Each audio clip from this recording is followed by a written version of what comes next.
உங்கள் எல்லாருக்குமே கிருபையும் சமாதானம். கர்த்தர் உங்களோடு கூடி இருந்து இந்த நாளெல்லாம் பெரிய காரியங்களை அவர் செய்வார். தேவன் நம்மளுக்கென்று வைத்திருக்கிற ஆசீர்வாதங்களை அவருடைய வார்த்தையினால் நம்ம சுதந்திரித்து கொள்ள வருகிறோம். சீக்கிரத்தில் உங்களுடைய வாழ்க்கையில் அந்த நன்மைகளை பார்ப்பீங்க. நான் விசுவாசிக்கிறேன். ஏற்கனவே நன்மைகள் அதிகமாக உண்டாயின்னு இருக்கு. இதெல்லாமே ஆண்டவர் நம்மளுக்கென்று வைத்திருக்கிற ஒரு மிகப்பெரிய ஆசீர்வாதம். இன்னைக்கு நம்ம டியூட்டோனமி 28 பார்க்கிறோம். இந்த வாக்குத்தத்தங்கள் எல்லாம் நம்ம அனுபவிக்கணும்னா அந்த சாபத்துக்கு நம்மளை நீங்களாக்கி ரட்சிக்கணும். இயேசு கிறிஸ்து நமக்கு வர வேண்டிய நியாயப்பிரமாணத்தின் சாபங்களுக்குலேருந்து நம்மளை நீங்களாக்கி ரட்சித்து அவர் சாபமாவி மரத்தில் அவர் நமக்காக தொங்கப்பட்டார். அவர் சாபத்தை ஏற்றுக்கொண்டதுனால அவர் நிமித்தமா நம்ம ஆசீர்வாதமாய் இருக்கிறது தான் தேவனுடைய சித்தமா இருக்கு. அப்போ தேவனுடைய சித்தம் நம்ம ஆசீர்வாதமாக இருக்கிறது கர்த்தருடைய சித்தமா அப்படின்னாக்கா சித்தம். ஏன்னா அவர் சாபமாக மாறி இருக்கிறார். பாவம் அறியாத அவர் நமக்காக பாவமானார். நீதி அறியாத நாம் நீதிமானாக்கப்பட்டிருக்கிறோம். ஒருவனால நம்ம எல்லாருமே பாவியா எண்ணப்பட்டோம். ஒருவரால நம்ம எல்லாம் நீதிமானா ஆக்கப்பட்டிருக்கிறோம். இன்னைக்கு இந்த டியூட்டோனமி 28 9வது வசனத்தை நம்ம பார்க்கிறோம்.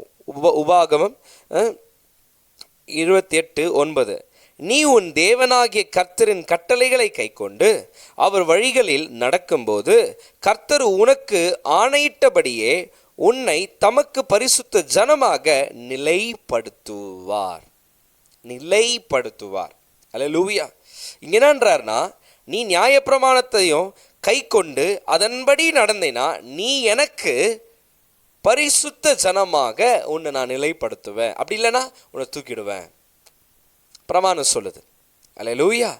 அப்போ இதுல நம்ம ஏற்றுக்கொள்ளணும், நம்ம என்றைக்கும் நிலைப்பட்டு இருக்கிறோம். அவருடைய கிருபையினால, அவருடைய நீதியினால, அவருடைய ஆசீர்வாதத்தினால நாம் என்றென்றைக்கும் அவருடைய ஜனங்களில் தேவனுடைய பிள்ளைகளா இருக்கிறோம். அப்போ பரிசுத்தம் அப்படின்றது என்னன்னா, சுத்தோன்றது மாத்திரம் இல்லை, அவருக்கென்று நம்மளை செப்பரேட் பண்ணி வச்சிருக்கிறார். அல்லேலூயா.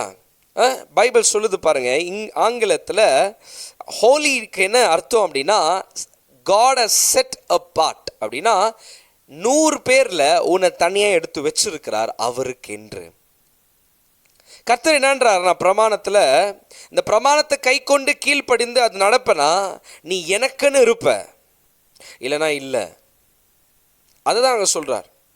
அப்போ நம்ம யாருக்கு அப்படின்னா, நம்ம கர்த்தருக்கு சொந்தமானவர்களா இருக்கிறோம். அவருக்கு பரிசுத்த ஜனமாக நம்மளை நிலைப்படுத்துவாராம். எப்படி படுத்துவார்? நிலைப்படுத்துவார். அப்போ இது எரேமியா 1:5 காட் சொல்ல, before I formed you in the womb I knew. தாயின் கருவில் உருவாகிறதுக்கு முன்னாடியே உன்னை நான் அறிஞ்சிருக்கிறேன். அப்புறம் சொல்றாரு, and approved of you as my chosen instrument. உன்னை அப்ரூவும் பண்ணியிருக்கிறேன். என்னுடைய இன்ஸ்ட்ருமெண்ட் நீ, என்னுடையது நீ என்றாரு. and before you were born I separated and set apart. தமிழில் நீ பிறக்கிறதுக்கு முன்னாடி நான் உன்னை பரிசுத்தப்படுத்திட்டு இருக்கிறேன் இல்லையா? ஆமென் சொல்லுங்களேன். ஆனால் இங்கிலீஷில் சொல்லுது, God has separated and set apart, consecrating you and I appointed you as a prophet to the nations. ஜாதிகளுக்கு உன்னை தீர்க்கதரிசி ஆகும்படிக்கு நான் கர்த்தர் என்னன்றாரு, உன்னை நான் செப்பரேட் பண்ணிருக்கிறேன். It is a purpose. அவருக்கென்று நீ ஸ்பெஷலாக இருக்கிற, அவருக்காக உன்னை கர்த்தர் செப்பரேட் பண்ணியிருக்கிறார். அல்லேலூயா.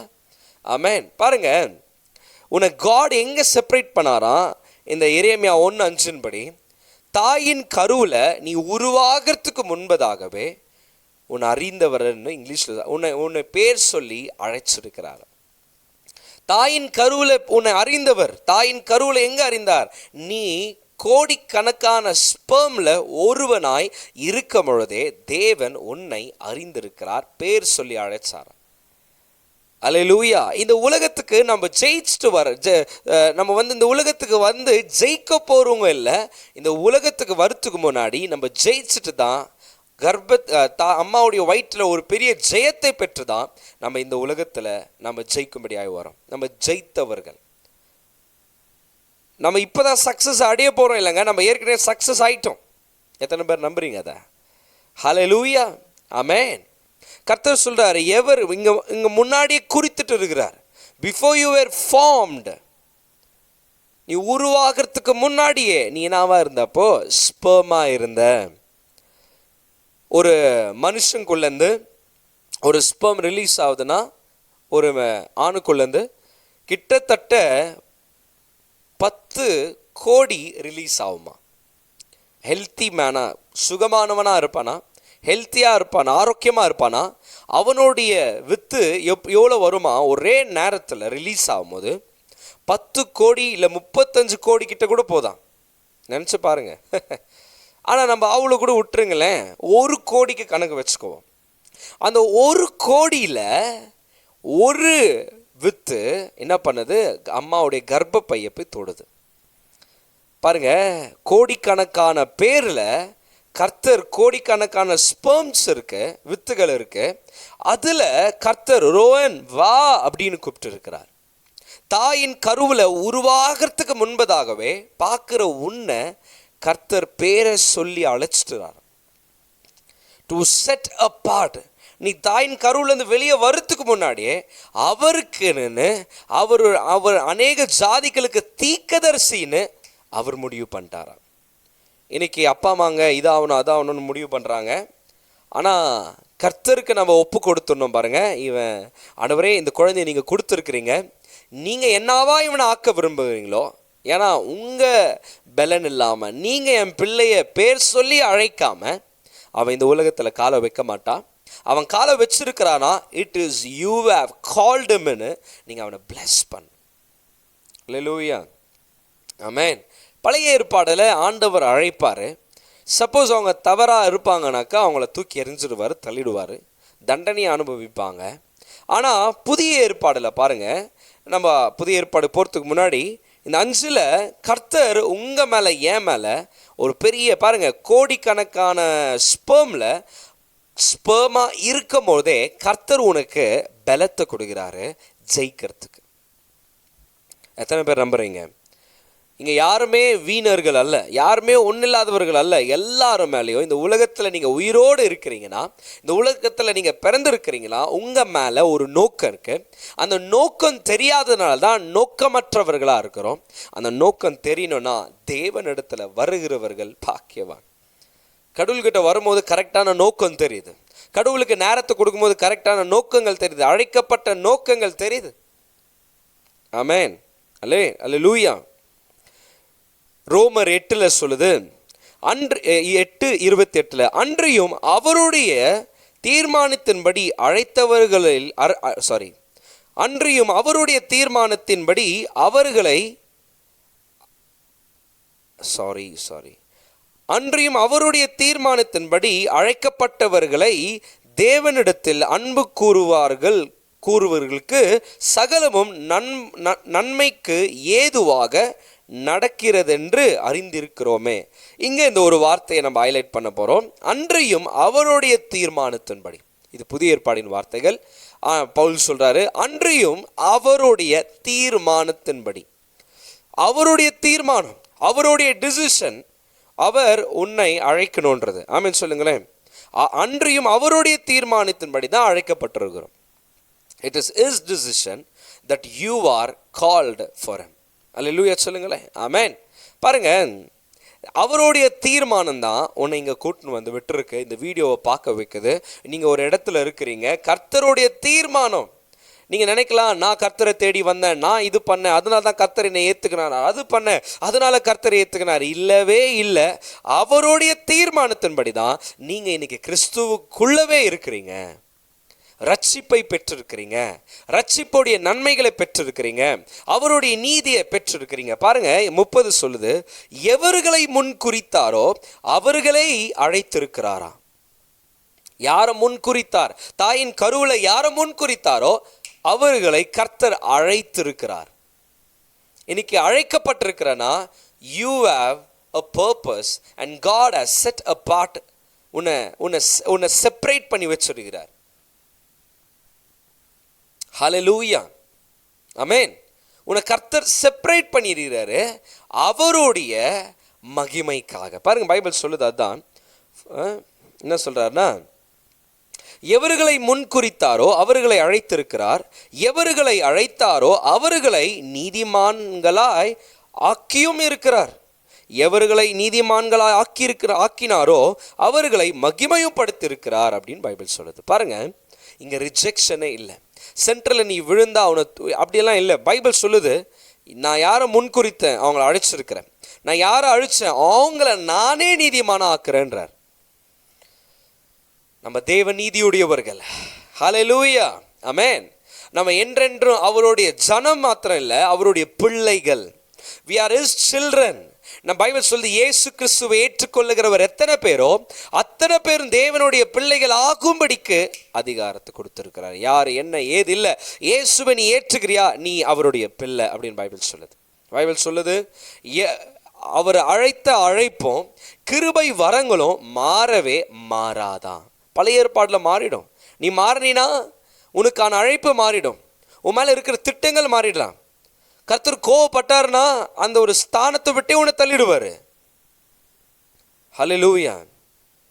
ஆனால் தள்ள மாட்டேன்னு ப்ராமிஸ் பண்ணிட்டார்னா நீ தப்பே பண்ணா கூட உன்னை தள்ள மாட்டாரு, உன்னை சரிப்படுத்துவார்.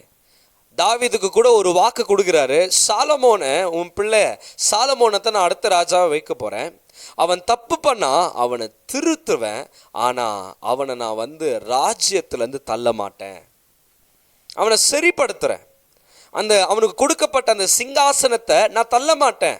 ஆனால் எவனா தப்பு பண்ணாலும் சிங்காசனத்தில் விழுந்துருவாங்க, இல்லை செத்துருவாங்க.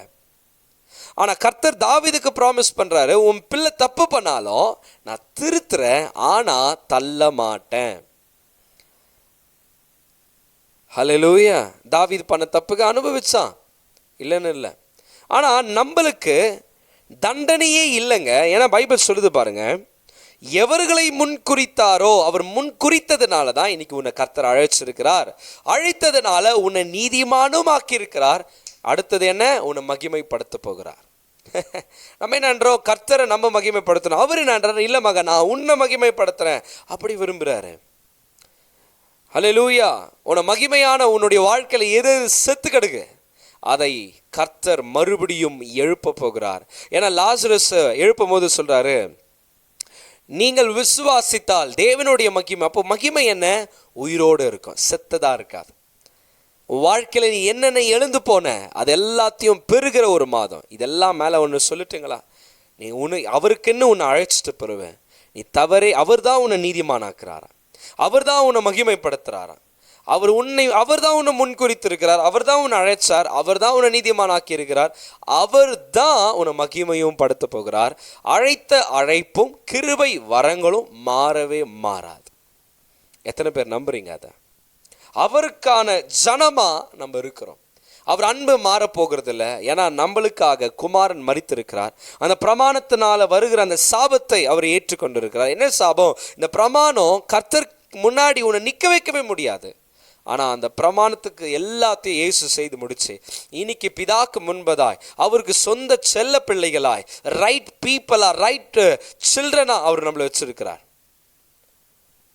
பரிசுத்தவான்களா, என்றென்றைக்கும் பூரணம் ஆக்கி இருக்கிறவர்களா, என்றென்றைக்கும் நம்ம பூரணமாக்கி இருக்கிறோம், ஆக்கப்பட்டிருக்கிறோம். ஹல்லேலூயா. அப்போ இன்றைக்கு நான் சொல்றேன், இந்த நாளில் தேவன் உங்களுடைய வாழ்க்கையில ஒரு பெரிய மகிமையான, ஒரு பெரிய ஆச்சரியமான, ஒரு பெரிய அசாதாரணமான, ஒரு பெரிய மகத்துவமான காரியத்தை அவர் வச்சிருக்கிறார். தொடர்ந்து நாளை தினத்தில் என்னொன்று இணைங்க. இதோடைய கண்டினியூ அடுத்த 10ஆம் வசனத்தை நம்ம கவனிக்க போகிறோம். அந்த 10ஆம் வசனத்தில் தேவன் சொல்கிறாரு, என்ன சொல்கிறாரு அப்படின்னா, அவர் என்னுடைய பிள்ளைன்றதை தெரிஞ்சாங்கனாக்கா மற்றவங்க பயப்படுவாங்களாம். மற்றவங்க பயப்படுவாங்க. they will be afraid. உங்கள்கிட்ட மோதிரத்துக்கு அஃப்ரைட் ஆவாங்க. ஹல்லேலூயா. நாளைக்கு கவனிக்கலாம். ஒரு நாளும் இது நிமித்தமாக நான் வளர்றேன். ஒவ்வொரு ஆசீர்வாதங்களை இந்த ஒரு வருஷமாக கர்த்தர் என்னோடு பேசினதை, எனக்கு கொடுத்ததை உங்களுக்கு நான் கொடுத்துட்டு இருக்கிறேன். இதை பிரயோஜனப்படுத்தி கொள்ளுங்க. கர்த்தர் உங்களை ஆசீர்வதிப்பார். ஜெபிக்கலாம். நல்ல தகப்பனே, அழைத்த அழைப்பும் கிருபை வரங்களும் மாறாதது டாடி. நீ என்றைக்கும் மாறாத கர்த்தர். நீ என்றைக்கும் ஆண்டவரே எங்களை தள்ளாத கர்த்தர். ஆண்டவரே, பழைய ஏற்பாடில் நீ இதெல்லாம் கீழ்ப்படிஞ்சினா என்னுடைய பரிசுத்த ஜனமா நான் உன்னை நிலைப்படுத்துவேன் தான் பைபிள் சொல்லுது. ஆனால் இன்னைக்கு நிலைப்படுத்தி இருக்கிறீங்க உம்முடைய குமாரன் இயேசு கிறிஸ்து நிமித்தமாய், அவருடைய கீழ்ப்படிதல் நிமித்தமாய் நாங்கள் இந்த ஆசீர்வாதத்தை பெற்றுக்கொள்ளுகிறோம். நாங்கள் ஆசீர்வதிக்கப்பட்டவர்கள் டாடி. எங்களுக்கு என்றைக்குமே நாங்கள் உங்களுடைய பிள்ளைங்க. நீங்கள் எவர்களை முன்குறித்தீர்களோ அவரை அழைத்தீர், எவர்களை அழைத்தீரோ அவர்களை நீதிமானமாக்குறீர், எவர்களை நீதிமானாக்குறீரோ அவர்களை ஆண்டவரே மகிமையும் படுத்துகிறீர் என்று பைபிள் சொல்லுது. இந்த நாளில் தேவன் நீங்கள் எங்களை மகிமைப்படுத்துறத நாங்கள் எதிர்பார்க்கிறோம். நம்முடைய மகிமையை எதிர்நோக்கி ஓடுகிறோம். கர்த்தர் எங்களை உயர்த்துவீர், எங்களை மேன்மைப்படுத்துவீர், எங்களை ஆச்சரியத்துக்குள்ள நடத்துவீர். இயேசுவின் மூலம் ஜெபிக்கிற நல்ல தகப்பனே, ஆமென்.